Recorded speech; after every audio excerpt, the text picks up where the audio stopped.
and I bet this is a nice feature. So the electric flap,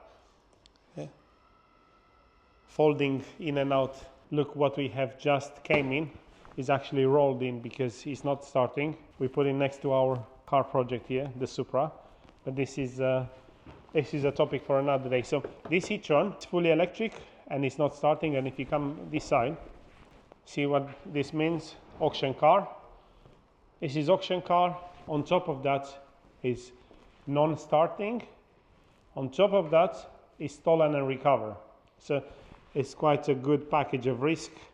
Let's see if it's going to outweigh the benefits. So whether it was a good purchase for the customer.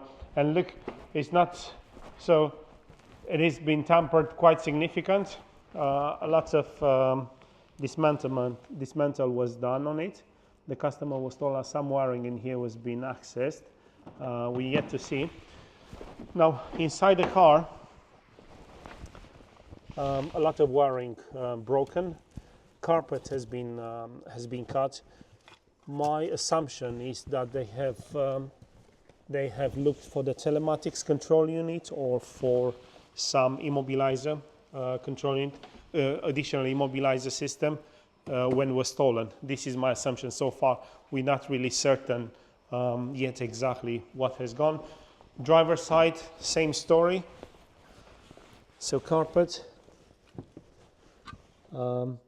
Not sure what unit is this. We yet to find, but they've cut only the carpet on its own without the damage is going to be quite expensive.